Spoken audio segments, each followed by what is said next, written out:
Olá, bem-vindas e bem-vindos a mais um episódio do Super Sinceras. Eu sou a Dani Fagundes, sou jornalista e estou aqui com a Tassi Cancian, que vai se apresentar aqui pra gente.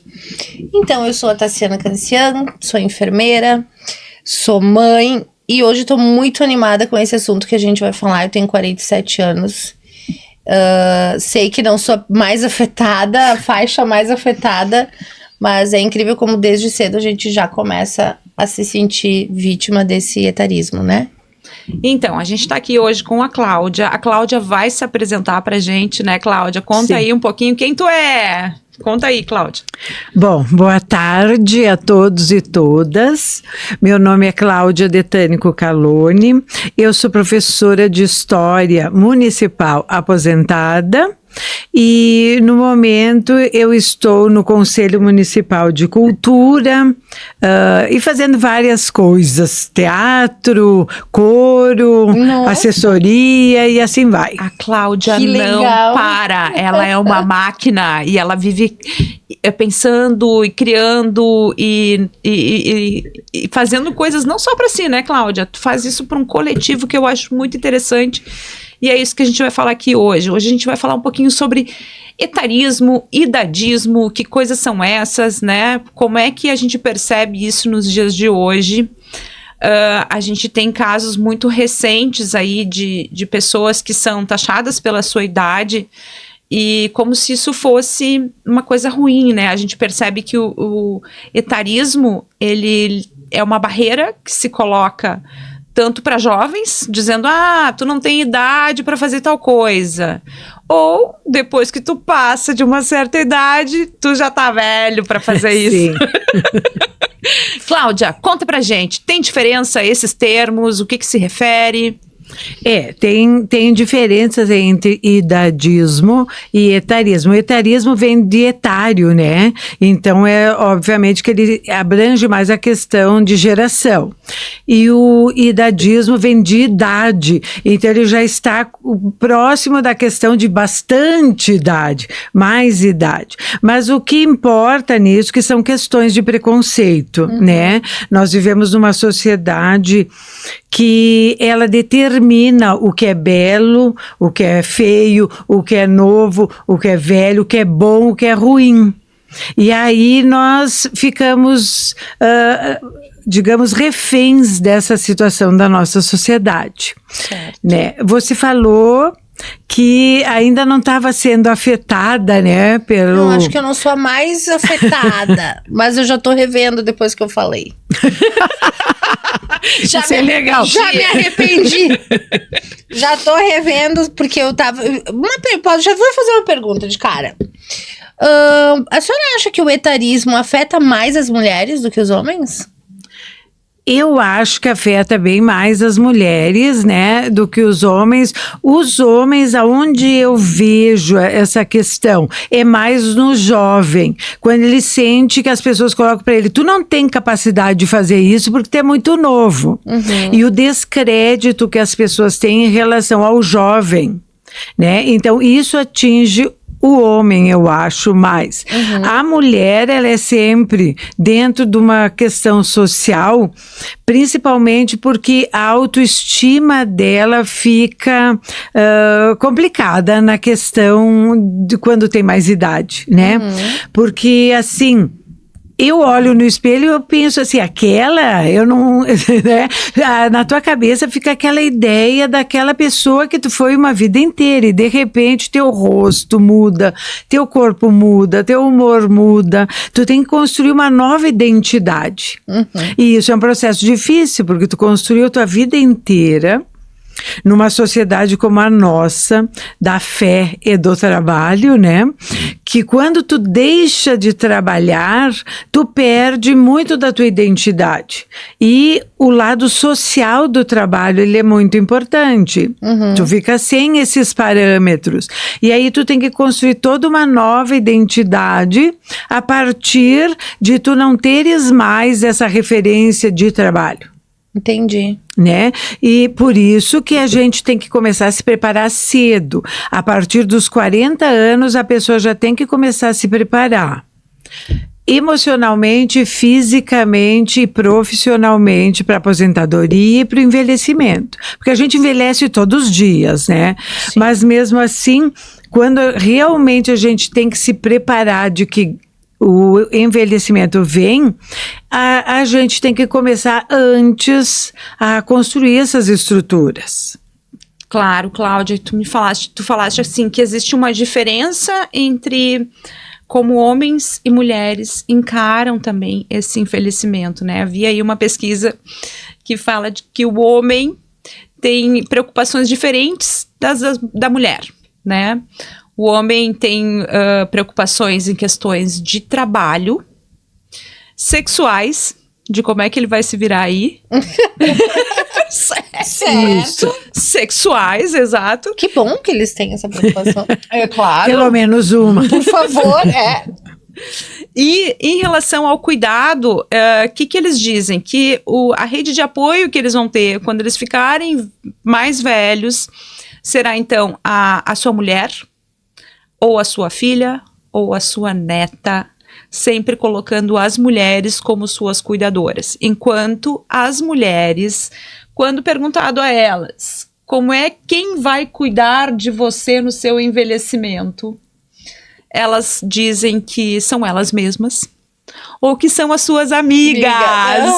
Eu achei isso sensacional, porque essa rede de apoio e de como é importante, agora que tu falou sobre tu te preparar para esse envelhecimento a partir dos 40 anos, é manter essas amizades, é criar esses laços, é ter essas pessoas próximas de ti, para ti esses vínculos, afetos, né?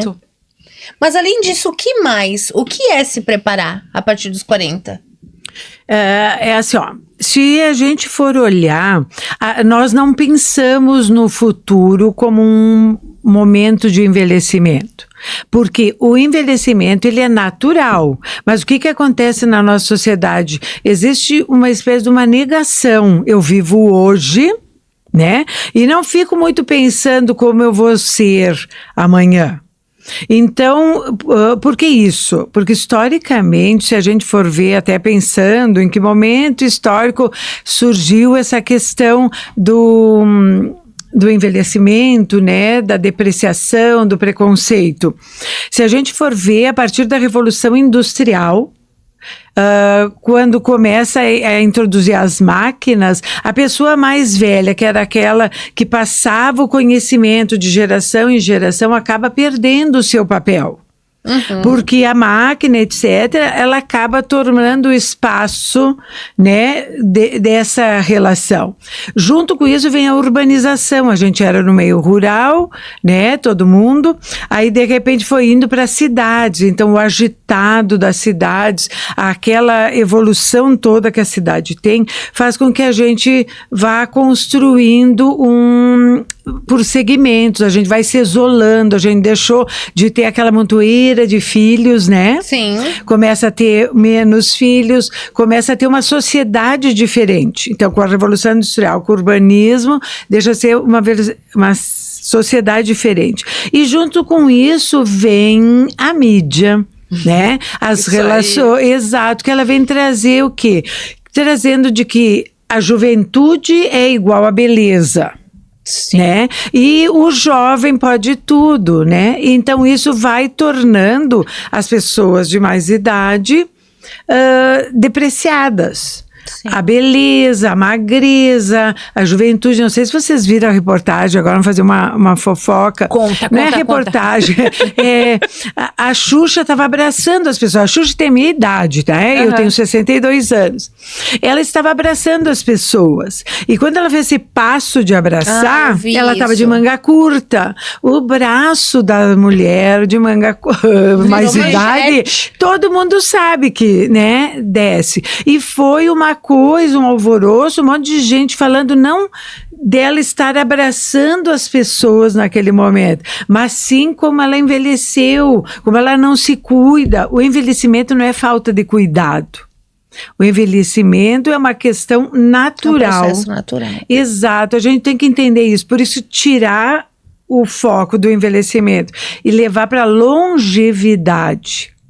Cláudia, e aí tu falaste uma coisa, mas da onde vem esse preconceito, né?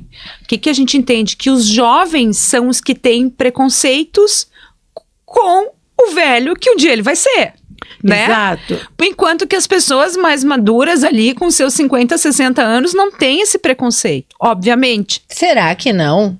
Obviamente. E eu tenho a minha avó com 90 anos, estava sentada tomando um chimarrão com sua vizinha de 92 e uma dizendo para outra: quando a gente ficar velha. Ou seja, elas estavam planejando seus futuros pra velhice. Quando elas ficassem velhas, uma com 90, a outra com 92. Né? Então, essa coisa do preconceito vem dessas pessoas que são mais jovens. Mas sabe e é contra eles próprios, né? Tu entendeu? Sim, e até Se porque a outra opção é péssima, né? Não envelhecer. Exatamente. Mas uma coisa que me chama atenção, posso estar enganada, eu sou enfermeira e por vezes cuidadora de idosos, convivo muito com idoso. E eu percebo que eu tenho a percepção, pelo menos, de que durante um período, depois que eles passam dos 80, tá tudo certo, entende? Agora, até lá, tem um período que alguns ainda estão numa fase de competição, assim, de olhar pro lado e dizer, bah, coitada da fulana, tá velha. E aí tu olha pra ela e diz, pois é, sabe? Uhum. Depois que eles ultrapassam, eu acho, a linha do... Foda-se. Sim. Eles não têm mais isso aí, parece que fica tudo mais leve, apesar de não estar leve, né? Porque fisicamente a complexidade ela vai aumentando. Mas eles passam, eu acho, a ver a vida de uma outra forma. Essa paciente que agora eu tô atendendo, ela tem 90 e lá vai bico, né? Um amor. E ela olhou pra mão dela e me disse assim, ai, a minha mão era tão bonita quando eu era jovem. E daí a gente começou a fazer uma reflexão acerca do conceito de beleza, né? Eu disse, mas olha quantas crianças a senhora ensinou a escrever com essa mão? Quantos filhos a senhora fez carinho com essa mão? Claro, parece uma coisa leviana, tu entende? Parece até que, bom, tu tem que te conformar mesmo com isso, porque é daí pra mais, não tem o que fazer. Mas eu acredito que depois de uma certa idade, elas acabam ligando, sabe? Aceitando mais, assim. E claro, tem pessoas que têm mais dificuldade no processo de envelhecimento, de aceitação, do que outras, né? Mas eu acredito que a sociedade que a gente vive, o bombardeio midiático, né, a própria fala, faz com que a gente deprecie mesmo a velhice, né? E então, isso torna... difícil esse trabalho, né? Uhum. Então, o meu trabalho atualmente é de me preocupar com essa formação dessa identidade. Como é que as mulheres, principalmente as mulheres, porque o que acontece? As mulheres vivem mais do que os homens, né? Uhum. Se a gente for olhar os dados estatísticos, a gente vai ver que também tem uma outra questão que eu não posso esquecer de falar, que as mulheres vivem em média de 73 anos no Rio Grande do Sul. 79, os homens 73. Então as mulheres estão mais sozinhas. Elas ficam mais tempo sozinhas porque os homens morrem antes, né? Então também as mulheres, elas têm essa questão de se juntar às mulheres, dessa preocupação que tem. Né? Então elas têm maior preocupação porque o Rio Grande do Sul é o estado de maior percentual de idosos do Brasil. Então a gente está começando a conviver com uma idade dos 80 e diante que antes não existia. Claro. A expectativa de vida era 60 anos, depois passou a 70, né? Então essas pessoas, elas não existiam, então tu não tinha muita esperança. Sim. Tu ficava velho, tu cuidava dos netos. Essa era a alternativa. Uhum. Agora, tu fica velho, os netos estão na Europa, né? A filha tá morando em outro lugar, tá com outro marido, tu quer viver uma outra forma. Uma pesquisa também disse que as mulheres... elas não têm mais como objetivo, após a aposentadoria ou a longevidade, né, uma certa idade, cuidar dos netos. Claro que Porque não. tem as creches, tem as escolas, e tem uma coisa assim que acontece que não acontecia antigamente. Eu passei por isso. A gente percebe assim, ó, antigamente, as minhas irmãs pediam para minha mãe, como é que eu cuido do nenê, né? Me ajuda, ele toma o quê? Ele tá com dor de cabeça, tá com dor de barriga e tal. Hoje não. Tu não sabe nada. Porque tu é mais velha. O médico disse que não pode comer chocolate. O médico disse que não pode isso, que não pode aquilo. As avós, elas não podem mais dar palpite, porque não é mais aceito. Sabe? Eu concordo, Cláudia. Não é mais aceito. É o que o médico disse, mesmo que a gente ache um absurdo. E eu me lembro que eu vi a minha irmã dizendo assim... Mas não é possível que não pode comer isso, não pode comer aquilo. Não pode um açúcar não antes pode dos 2 isso, anos, não pode aquilo, 3 entendeu? anos. Então elas não pedem mais para as mães. É o que o médico diz. Então tu já vê que há um descarte da concepção e do conhecimento. empírico. Porque a medicina avançou muito. Tudo bem, acho que a medicina avançou muito, mas a prática de criar 5, 6, 7 filhos, ela não pode ser esquecida. Ela Claro. faz parte da sociedade. Exatamente. E eu acho que existe uma linha muito tênue, eu entendo o que tu tá dizendo, todo mundo sabe que isso acontece, né? Mas existe algumas pessoas que partem daí pra infantilização deles, dos idosos. Eu também percebo muita gente tratando o idoso como burro. Como se a pessoa não soubesse Sim, se cuidar. 50% das ofensas são geradas dentro da própria família. Tu não tomou teus remédios certo, eu aposto. A preocupação que se tem, e essa questão que a Cláudia falou da maternidade, sim, percebo muito. Eu ainda confiava muito na minha mãe, então assim, minha mãe criou 4 filhos, tô Alguma viva, coisa se eu ela tô viva, Deu todos tudo normais. bem. Então sim, ela foi referência, né? Mas percebo agora que os casais mais jovens, eles preferem ter eles mesmos as suas experiências, sem interferências das avós, né? Imagino que assim será comigo quando eu for avó. E tá tudo bem, gente, sem problema nenhum. Podem fazer o trabalho sozinho e eu vou lá só para estragar. E aí a impressão que dá é que tu não sabe. Então isso também é uma forma de exclusão, só que as pessoas nem percebem que fazem essa ação.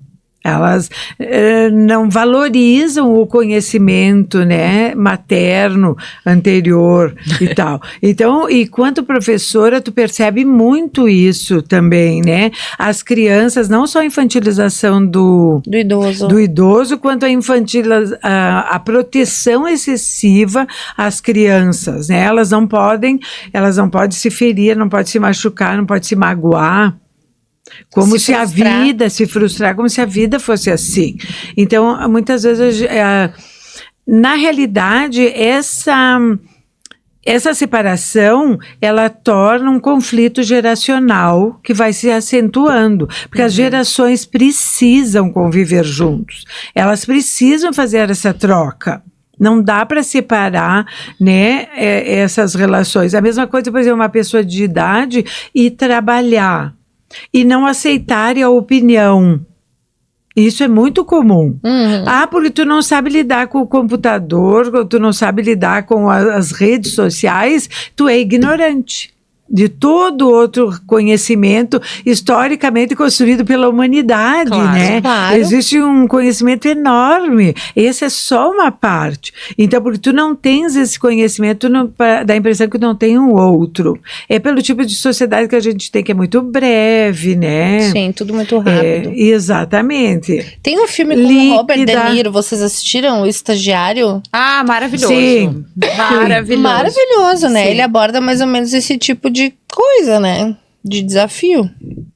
E como é importante a participação dele enquanto personagem ali, entendendo, compreendendo, aconselhando, e ele se torna ali uma pessoa imprescindível dentro da empresa, que ele sempre trabalhou a vida inteira no fim, né? Não vamos dar spoiler. Mas... e tu percebe assim que as pessoas, elas muitas vezes não prestam, não tem tempo para prestar atenção. Mas essa é uma questão que os governantes vão ter que ficar atentos, porque até 2060 nós teremos uma população, basicamente, né, uma pirâmide invertida com idosos, né, e trazer essas pessoas. Algumas empresas já estão começando a trabalhar essa questão de trazer as pessoas de mais idade para ter essa convivência saudável dentro das empresas, entre os mais jovens, e ter essa troca, né, entre os mais idosos e os mais jovens, para que eles convivam e entendam suas diferenças, né? Até dentro de casa, eu não sei como é que era a relação na casa de vocês, mas lá em casa a pessoa idosa tem tanto lugar de fala quanto a mais jovem. Então, se são falas que são respeitadas e que são ouvidas e são colocadas todas no mesmo nível de conversa. Mas, né? Eu sim, lá em casa também. Mas sabe que eu já me peguei, e isso é uma dificuldade, assim, agora, né, vou pesar o clima. Quando a gente convive com o idoso, eu vivo com medo de sinais de alguma demência ou algum Alzheimer, assim. E eu já me peguei menosprezando falas da minha mãe, por exemplo, achando que ela tava com algum início de algum... E na verdade era uma insatisfação dela, pra mim não fazia sentido. Mas ela não tava doente, entende? E às vezes eu comecei a observar isso em outras situações. E aí eu acho que a gente também se depara com isso. Quando um idoso fala uma coisa que pra mim é absurda, eu penso assim, ai, não sabe o que tá falando. Quem sabe tá com início de Alzheimer. Tu descredibiliza o que ele falou, tu invalida a dor dele, talvez, porque ele é um velho. Ele pode estar com uma demência. Então, acho que aí também é uma coisa que a gente tem que se educar, né? E educar os nossos jovens, principalmente, porque eles talvez façam mais isso ainda, né? De tipo, não vou dar bola, porque minha avó tá velha, sabe? Esse tipo de coisa. Que é uma coisa que sempre aconteceu, né? Sempre aconteceu. Mas hoje em dia, a gente, graças a Deus, né? A sociedade tem evoluído, a gente tem pensado melhor em todos os tipos de preconceito. Sim, porque a gente, graças a Deus, vai ser maioria. Então, se nós não pensarmos em nossa maioria, né? Mas assim, ó, há muitos veem que a velhice, a longevidade, melhor trocando, é uma doença. Então, por exemplo, assim... Como assim, Cláudia? Como muitos assim? veem. Muitos veem que a longevidade, tu estar velho é um peso. Isso, não, mas ao mesmo tempo, assim, ó, que ser velho é uma doença, não é? É um outro momento que se encontra. Então, por exemplo, nesse processo de idade, os elementos do corpo, eles se alteram, né, pelos várias coisas que a pessoa passa. Então, por exemplo, no meu caso, estou com a B12 baixa, a vitamina D também, entende? Então, não é porque eu estou doente, mas é porque o meu corpo está sentindo que ele está passando por umas situações diferentes. Claro. Então, ele está se adaptando. E o que acontece? Não dormir ou dormir menos faz parte do processo de envelhecimento. Aí, o que a pessoa faz? Ela busca um remédio.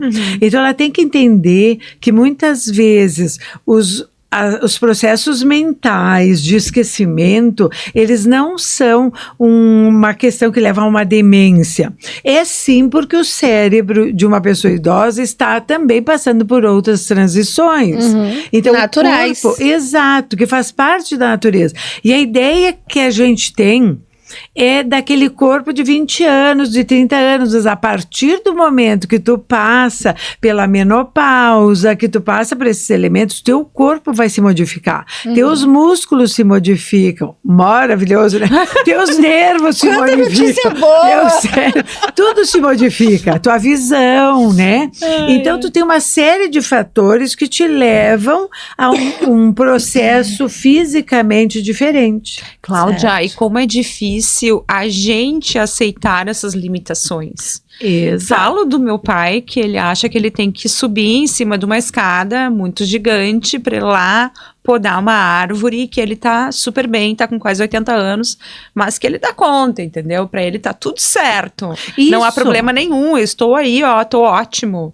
É porque na cabeça dele, ele também não conseguiu construir esse processo de envelhecimento. E eu acho que também a sociedade não trabalha esse elemento. A gente vive como se o envelhecimento não existisse. Aí quando ele chega, é que tu começa a te preocupar, né? Sim. Por isso que eu acredito que tem que começar na escola, que viver e morrer é natural, certo? Certo. E a vai gente tem acontecer. que começar a trabalhar essa questão de que o corpo muda, ele vai passar por fases diferentes, né? E que isso faz parte do processo. E a gente passa, no meu entender, a aceitar mais a questão do envelhecimento quando tu entende que ele é um fator natural, Claro. né? Porque se eu entendo que ele não é natural, eu começo a me medicar. E Ele esse não é vai um problema resultar- Não, muito medicar, grande. e tem outra questão aqui Tu que teria diz... que, por exemplo, se os músculos estão... Se eu estou com dificuldade de andar, por exemplo, eu percebo que eu não tenho mais aquela firmeza que eu possuía. Sim. Me abaixar com tanta facilidade, entende? Mas o que pode ajudar? Fazer exercícios. Claro. Que é o que é natural dentro do organismo fazer. Agora, de repente, tu procurar... eu tô com uma doença na corrente sanguínea. Eu tô com... Sabe? A gente começa a buscar Não, e além disso, a uma gente tem outra causa. a gente tem uma indústria farmacêutica que vitimiza os idosos. Porque quando um idoso chega na farmácia e ele diz, olha, eu tô com uma dor na perna, tô com não sei o quê. Gente, ele sai de lá com uma sacola de remédio. Um Exato. remédio pra não sei o quê, um suplemento não sei pra quê. Ele gasta metade da aposentadoria dele numa farmácia com medicações que ele não Talvez. precisa, sabe? É Aqui pomada tem- pra isso, então isso também é uma coisa que eu acho, e faz anos que isso acontece, né? Eu me lembro de quando meu avô era vivo ainda, e ele ia de Visate, velhinho, lá na farmácia, e cada vez que ele voltava, a família olhava e dizia, meu Deus. Mas é bem Mas isso. tem isso, e tem a questão das mulheres, né? Vamos voltar aqui para a mulherada, porque tem aqui uma pesquisa da Dove de 2022, então, basicamente, tem 3 anos aí, que revelou que 76% das mulheres sentem que precisam esconder os sinais da idade para serem levadas a sério. Não é nem pra serem desejadas, é para Não, é para ser levada a sério. Repete, por favor, aquela primeira parte. Cláudia, a pesquisa diz que 76% das mulheres sentem que precisam esconder os sinais da idade para serem levadas a sério. Imagina que tu estás fazendo uma palestra ou tá batendo papo com uma turma, né, falando ou dividindo essas questões e que tu tenha que tá toda hora buscando formas de rejuvenescer, porque isto vai fazer com que as pessoas te acolham ou acolham respeitem. aquilo que tu tá falando, né? Como a nossa cultura ainda é frágil nesse sentido do respeito ao conhecimento que a pessoa tem ao longo da idade. Porque é uma sociedade que julga muito, né? Então, se tu tá falando sobre ciência, sobre qualquer assunto, e de repente tu tá com rugas no rosto, né? O cabelo branco e uma série de outros fatores, vão dizer, que desleixada. Nem Pessoa sabe que o não tá se falando. cuida, né? E o que ela está falando ali deve estar tendo uns desvarios, né? Exatamente. Então, é muito julgamento. Tu olha para a pessoa fisicamente e tu já faz um julgamento dessa Especialmente pessoa. se for uma mulher, né? É. Porque se for um homem bem velhinho, a gente vai dizer, nossa, ele deve ter muito para nos ensinar. Olha a idade dele. Vocês não percebem isso? Enquanto que uma mulher talvez seja vista dessa forma. Então, Exatamente. complicado. Aqui eu queria fazer uma fala reversa, tá? Queria falar um pouquinho sobre também o preconceito que se tem com os mais jovens quando eles abrem as suas falas, quando eles se expressam, que eles têm as suas expressões, e que a gente costumeiramente faz isso ao contrário, de dizer, sabe de nada, né, que fala isso boba. É bobagem. Exatamente. Então, a gente acaba considerando aquilo que pessoas ali na faixa dos 30, 40 começam a falar e infantiliza, né, essa pessoa mais jovem. Existe também esse tipo, já que a gente está falando sobre etarismo, existe também esse preconceito com os mais jovens, né? Vocês viram que o Pedro, que foi o patrono da Feira do Livro, ele externou isso várias vezes no processo da Feira do Livro, de que as pessoas não lhe valorizavam, né, na escrita, porque ele era muito novo para fazer livro, não davam importância, não valorizavam. Ele teve que lutar muito para conquistar. Para conquistar, para ser aceito, né? Então, ele tinha esse sentimento etário, porque várias vezes, eu fui na abertura da feira, eu fui em momentos da feira, e ele sempre externou isso. Então, os jovens que têm um protagonismo em alguma determinada área, algum saber, eles são desprezados, né? Então, eu acho que existem os dois extremos. O jovem é desprezado e o mais velho é desprezado pelo esse processo de conhecimento. E se a gente for olhar, assim, Mozart tocava sinfonias com 5 anos, né? E todo mundo ia assistir. Então, existiu momentos históricos aonde havia uma maior valorização, né? Não era uma divisão que nem nós temos na nossa sociedade, que nós temos hoje. Antes viviam de formas diferentes. E hoje também a gente pode ver, que eu gostaria de chamar, que hoje é o Dia das Bruxas, né? Presente. E que não eram bruxas que foram mortas no sentido de alguém que apavorava. Eram mulheres.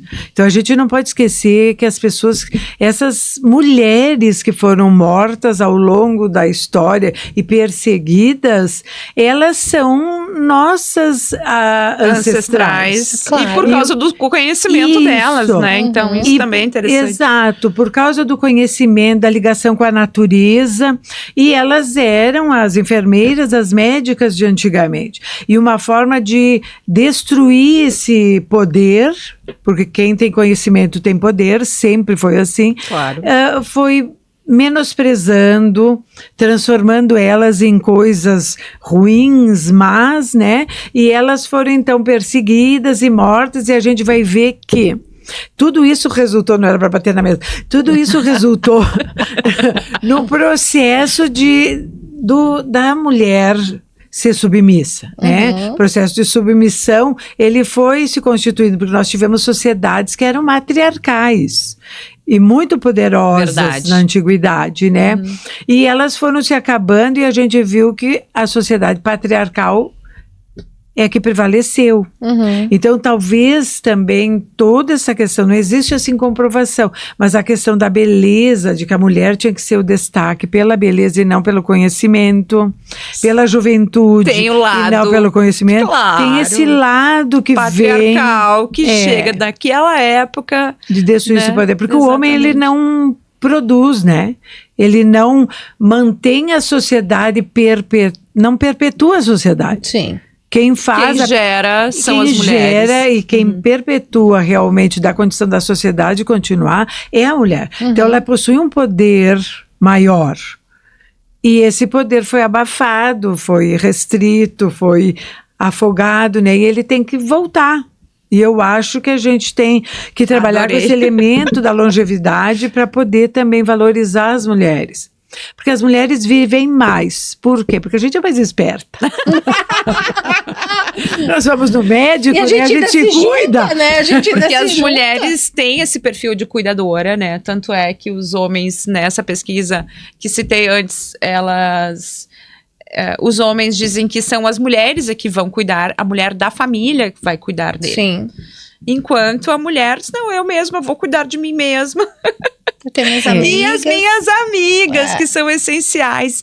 E, Cláudia, tu desenvolveu um trabalho importantíssimo nesse sentido e ainda faz isso até hoje, que é reunir essas mulheres, uma que ficou viúva e daqui a pouco não tinha o que fazer, tu trouxe e criou vários elementos para isso, né? Tu criou um programa de qualidade de vida lá dentro do Sindserv, depois tu nos conta um pouquinho da satisfação que é trazer essa mulher que já passou ali dos seus 60, 50, 60 anos ali e traz ela para dentro de um lugar onde ela socializa e ela cria amizades. Eu também gostaria. Eu posso só acrescentar como convencer essa mulher? Porque vamos falar de uma mulher. Aqui a gente tá falando de mulheres estudadas, né, que leram muito, que têm uma mente aberta. Mas nós temos mulheres de 60 e poucos anos que não têm essa mesma visão de mundo, que foram submissas e que não se veem no direito. Eu não vou ir nesse grupo porque isso aí é... O que eu vou fazer lá com as velhas, sabe? Esse tipo de coisa. Como é que a gente chega nessas mulheres e demonstra a elas que existe uma vida após a viuvez, após a aposentadoria, enfim? Bom, são duas coisas. A gente, no programa Qualivida lá do sindicato, o que eu percebi? Eu percebia que ela fala muito assim, eu me sinto só, eu tenho medo de me aposentar, porque eu vou ficar sozinha, porque eu vou ficar em depressão, né? Porque eu não tenho ninguém. Então, existia esse medo da aposentadoria. A gente, quando está trabalhando, a gente sonha com a aposentadoria.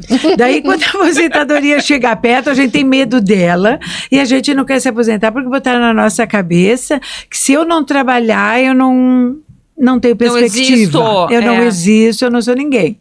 Então, eu tinha muito esse sentimento e isso me deixava mal, né? Vendo as pessoas assim. Então, a partir daí, já tinha um programa onde elas participavam de danças, né? Uhum. E encerrou e a gente levou essa dança lá para dentro do sindicato. E aí a gente percebeu que nesse processo de dança, elas começavam a conversar e a contar suas coisas. Voltando um pouquinho, uma coisa bem importante das mulheres é que elas têm que ter um ponto de referência, um foco. O sindicato, o ex-local de trabalho onde eu vou me encontrar com as mesmas, ou um outro espaço. Então, tu tem que ter um espaço que traga as pessoas para que elas se encontrem aonde elas tenham referenciais. Entendi. Né? Não adianta tu juntar mulheres que não tem nada a ver, uma de um bairro, uma dessa situação ou outra, se elas não têm elas têm que ter um ponto em comum, referência. Como os clubes de mães, que são ali as mulheres aqui do bairro, as minhas vizinhas, que são com quem eu convivi a minha vida inteira, e aí agora eu participo lá do clube de mães, beleza? Beleza. Isso. Né? Então, as professoras aposentadas, os funcionários públicos, os bancários aposentados, né? Sim. As pessoas que tenham alguma referência, eles vão se encontrar com as pessoas da época que trabalhavam. Então, e a partir dali as pessoas dizem, eu gostaria de artesanato, aí se monta o artesanato. Eu cuido dos animais, então elas fazem aquele grupo que cuida dos animais, que busca tampinha, né? Uhum. Que faz uma série de coisas. Aí elas gostariam de ter... línguas, né, os idiomas. Então, se buscou os idiomas. Então, a partir da vontade, a gente foi construindo uma gama de ações aonde elas se encontravam e, ao mesmo tempo, elas poderiam estar estudando e mantendo a mente ocupada. Uhum. E o que acontecia nisso? A gente sai da aula de inglês e vai tomar um café ali na esquina, então a gente continua conversando. E do café da esquina, a gente se liga, vai jantar uma vez por mês, nós vamos assistir um cinema uma vez por mês, e aí ela começa a construir uma teia social. Uhum. Maravilha. Né? E essa teia ali que elas vão se aproximando, elas depois partem para viajar, que foi o que elas fizeram, né? Passeios toda hora, eu acho o máximo. Boa, né? Isso, máximo. e daí tu começa a ter os passeios, são os passeios sempre com objetivos culturais e ao mesmo tempo de lazer, Claro. né? E isso é o que a gente chama de maturidade ativa. Eu não posso ficar sozinha, isolada na minha casa, aí sim eu vou ter depressão. Porque se aposentar é voltar para os aposentos. E se tu voltar para os aposentos, vai começar a ficar que nenhuma me diz assim, eu fico o dia inteiro de pijama, para que eu vou me vestir? Né? Eu ponho chinelo e pijama, Claro. e aí fica aquela coisa, eu tô dentro de casa, eu começo a ver sujeira aqui, a ver teia de aranha lá. E tu Cria neurose da casa. E tu cria uma série de situações ali que só te faz mal. Agora, quando tu sai, tu vai jogar, tu vai conversar, tu vai rir, tu vai te aproximar, aí tu começa a jantar, tu começa a ir a um cinema, tu começa a construir toda uma teia de relações, isso eleva a estima. Sem dúvida. Né? Maravilha. E o que eu sentia muito era falta na escola, quando a gente é professora, tinha muito quem indica. Tu chegava lá, tô com dor de cabeça, mas toma tal remédio. Eu não sei onde comprar tal blusa naquela loja, em casa tu não tem isso. Fofoquinha! Isso. Aí, estando junto, tu sabe que a fulana me disse o que aconteceu com a ciclana. E aí tu começa a ter toda uma vida social fora do trabalho, mas com as amigas. Coisa boa. Isso aí. Né? E as amigas se preocupam, se importam, se ajudam, se fortalecem. E isso é muito importante. É, sim. Né? aí. Isso cria uma maturidade assim mais feliz, aonde tu realmente discute, reparte, uma coisa que o homem não tem, ele não divide com os outros homens, suas emoções, seus sentimentos, suas dores, e nós mulheres a gente faz isso. E as amigas nos validam, né? Porque Isso quando aí. a gente não tá se validando, a tua amiga te valida, porque ela sabe quem tu é, a idade que tu tem. Eu Exato. adoro quando a amiga vai lá e diz assim, peraí, Dani, eu vou comprar a tua briga e eu vou ser muito mais cruel do que tu. Mas, Deixa pra mim.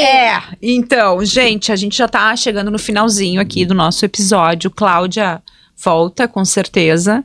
Mas eu queria deixar o teu serviço, Cláudia. Por quê? Porque a entidade que hoje precisar criar alguma ação direcionada para a pessoa idosa, temos a Cláudia, que é uma expert nesse assunto, então eu vou deixar aqui embaixo na descrição o telefone da Cláudia, porque a Cláudia é super ativa e ela conhece muito, e ela sabe certamente formatar este programa especial, seja para empresa ou entidade que queira fazer alguma ação voltada para este público.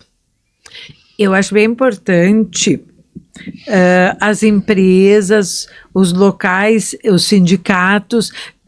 Se a gente for ver o Sindicerve, 48% dos sócios são os aposentados. Nos bancários também, um elevado número, no Simpro também. Então, como a gente tem uma população que está grande, essas pessoas, elas estão ali. E os sindicatos, os espaços, precisam começar a se preocupar com essa questão da aposentadoria e a preocupação com essa questão de após-aposentadoria, que ações fazer para que eles continuem próximos, ligados, né? E são consumidores, assim... Os melhores.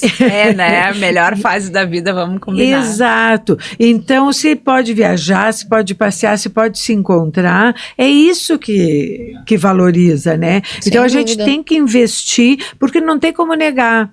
Se está aumentando a população, está reduzindo a expectativa dos jovens, né? Está invertendo a pirâmide, como tu disseste. Então, a gente vai ter que atender essa população. Exatamente. Perfeito! Então, Cláudia, gente, vamos agradecer a Cláudia, muito né, obrigada. Meus parabéns. Olha, eu não conhecia o teu trabalho, eu fiquei muito honrada e feliz de te conhecer. Te desejo todo sucesso e saio daqui inspiradíssima hoje.